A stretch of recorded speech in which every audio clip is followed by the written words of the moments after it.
Have you got an idea or a service or a product or something that you know can really, really help people? And are you frustrated about the fact that people just don't seem to get it? They don't seem to be willing to even entertain that what you have is something that could help them.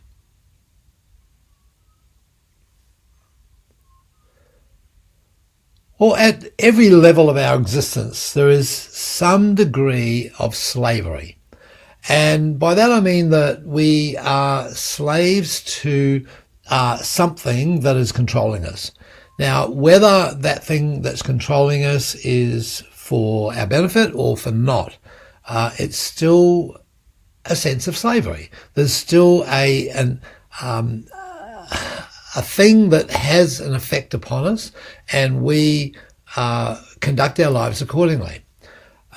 Harriet Tubman is being credited with a statement, and it's also been quite vastly disputed, particularly in recent times. But she was an abolitionist who, as a black person, fought for the emancipation of slaves in the South, in the US, and is credited with a quote that says that I've freed 1,000 slaves, but I could have freed 1,000 more if only they knew they were slaves.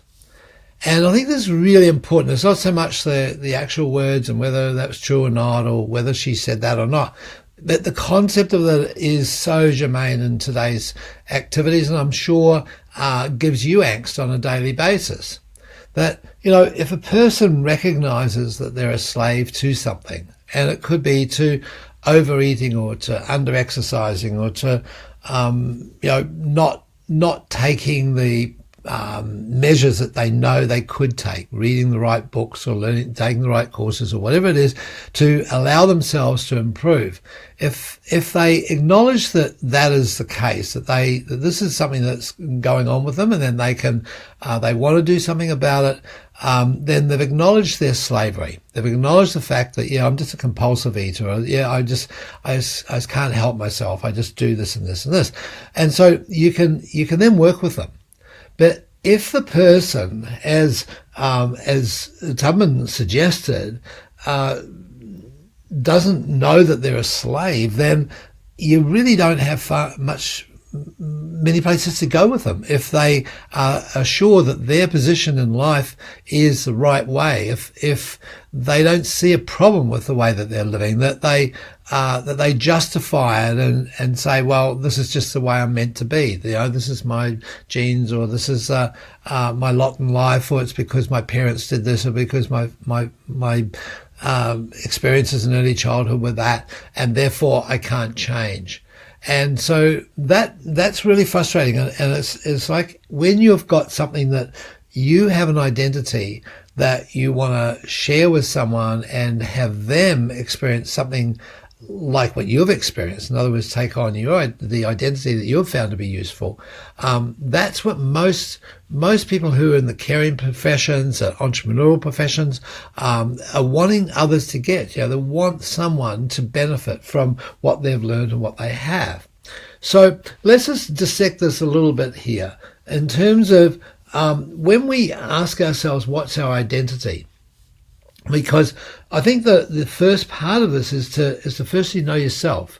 And so when you know yourself, you clarify yourself and you clarify your business, that's done through a statement of your purpose, which is a values hierarchy statement. It's a statement that allows you to get really clear on your identity, so that then your team and the culture of your business can take it on board, and that becomes the purpose for the existence, and that's a culture statement. So when we are then out there freeing the slaves, so to speak, when we're selling our product, when we're taking our service to the market, we have a very clear identity around what it is and that we're doing and how that benefits our market. Then Then it's about saying, okay, well, what is our market? Like, who are the people? And so knowing our people, being very coherent with our client-centered mission, knowing the people that are in our niche. And this brings to mind one of the rules within the Coast Guard is when they go out to a vessel that's floundering and there's people in the water and there's a disastrous scene there. They know that they don't go chasing after the people that are swimming away. They don't go chasing after the people who are helplessly flailing their arms around in the air. They firstly go after the people who are swimming towards them. And know this within the people that you're working with. Don't go chasing people that are total naysayers, they don't realize they're slaves and they're justifying a position which is not serving them, but they still keep doing it. Look at the people who are swimming towards you. Look at the people who are saying, yeah, I am a slave to this and I want to change. I want to be different, because that's the innate drive within the individual to say, hey, I'm ready to, regardless of what I've done in the past, I'm ready to take on board a new me, a new future, a new way of doing things. So, allow yourself then to not get entangled with the people that are pathetically clawing at everyone and trying to drag them down with them, or the ones that are swimming away from you. Focus on the ones that are moving towards you. Focus on the ones that like what you've got, that admire the values that you're proposing within your purpose statement, within your identity statement. And those are the people who will come on board. They're the people who will be appreciative of your product, of your service, of the things that you're doing. And those are the people who, whilst they may say, look, they've been a slave in the past to this, they're ready to change. And so within that, then, the simple act of you identifying who you are, of taking it to your relationship, taking it to your business, your team, and saying, this is who we are as one, and then saying, okay, these are the people that we'd love to play with. These are the people that we'd love to serve and provide our services to. Then that's a very simple pathway that is particularly effective.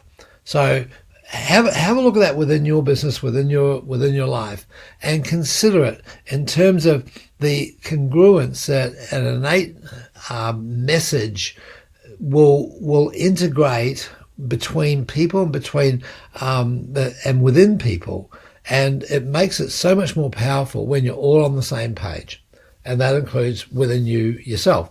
So what I'd suggest is at this point is relative to these podcasts in the Innate Secrets, go back to the earliest ones, go right back to number one and follow them through. If you haven't listened to them all in sequence, go do a binge on them and listen to a bunch of them, particularly as they've been produced in the first probably 15 of them had a story to tell relative to the development of the innate model and the innate secrets. So, and of course, go onto your favorite platform and like them, like the innate secrets, and help spread the word. So I'm Mark Postles, and with that little identification on identity, look at how many slaves you can free and how many slaves you can wake up to their slavedom and give them the products and services that are going to take them to the next level.